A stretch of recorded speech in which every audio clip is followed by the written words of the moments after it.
14% du produit intérieur brut, 308 milliards d'euros, c'est le montant des prestations retraite.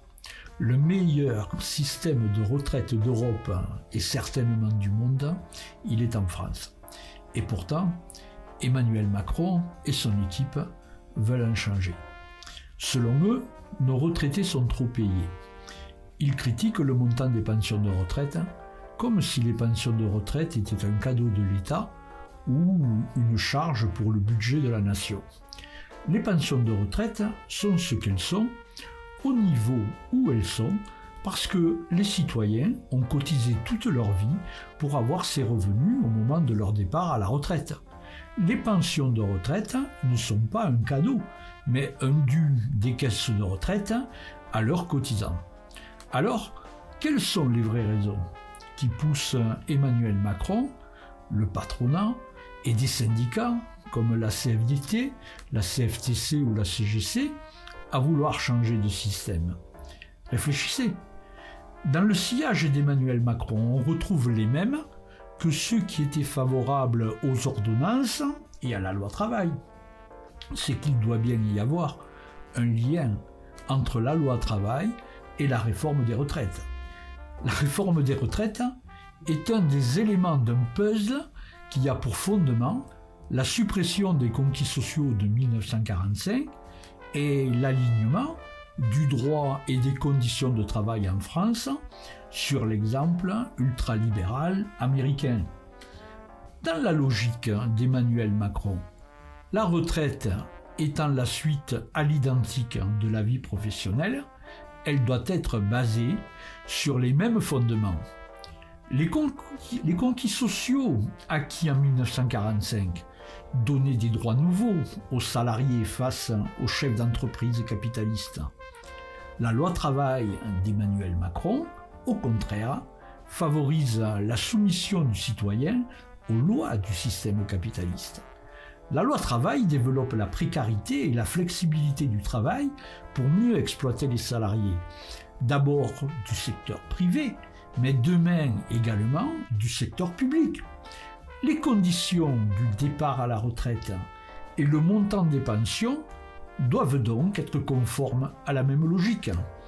Et pour cela, quelle que soit leur forme définitive, pour Emmanuel Macron, les mesures suivantes sont nécessaires.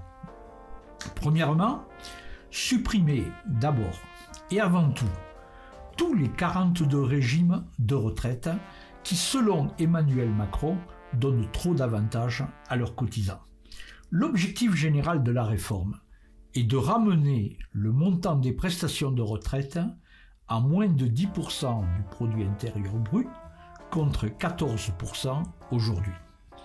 Deuxièmement, les fusionner en un seul et unique régime sous prétexte d'égalité de droits entre les citoyens d'une même nation, qu'ils soient salariés du privé ou de la fonction publique, commerçants, artisans ou agriculteurs, en appliquant la formule magique hyper démagogique « 1 euro cotisé donne les mêmes droits à chacun ». Troisièmement, retarder le plus possible l'âge de départ à la retraite et diminuer ainsi leur espérance de vie de retraités. Quatrièmement, mettre en place un système de retraite à points, gagné uniquement tout au long de sa vie professionnelle dans les périodes travaillées. Cinquièmement, au moment du calcul de la liquidation de la retraite, indexer la valeur du point sur la situation économique du pays. Sixièmement, supprimer les droits collectifs dits attribués qui permettaient d'augmenter le montant des pensions les moins élevées. Septièmement, modifier les mécanismes de calcul des pensions de réversion pour les diminuer quasiment de moitié. Et enfin, huitièmement, pousser les citoyens à souscrire des contrats individuels d'assurance pour compenser la baisse des montants de pension de retraite. Si la réforme des retraites passe, nous ferons un bond social en arrière de plusieurs dizaines d'années. Comme le recommande les comités de défense et de reconquête de la sécurité sociale, nous devons aller vers tous les citoyens, multiplier les réunions pour étudier le contenu des diverses pistes envisagées par le gouvernement et qui, au fil des mois, commencent à s'appoindre. N'attendons pas le lendemain des élections européennes pour agir. À la veille de l'été, comme ce fut le cas pour la loi travail, ça sera trop tard pour créer les conditions de la mobilisation.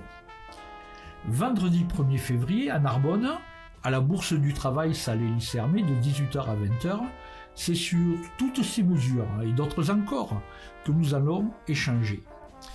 Il faut que nous prenions bien conscience de tout ce que nous risquons de perdre avec la mise en œuvre de cette réforme, des inégalités sociales que cette réforme va développer, de la précarité pour les retraités qu'elle va engendrer. Et surtout, que nous soyons conscients que tout recul imposé par la mobilisation à Emmanuel Macron est un pas en avant vers la sauvegarde de notre système de protection sociale et en premier lieu de la sécurité sociale. On se retrouve pour commencer ce cycle de réunions vendredi à Narbonne.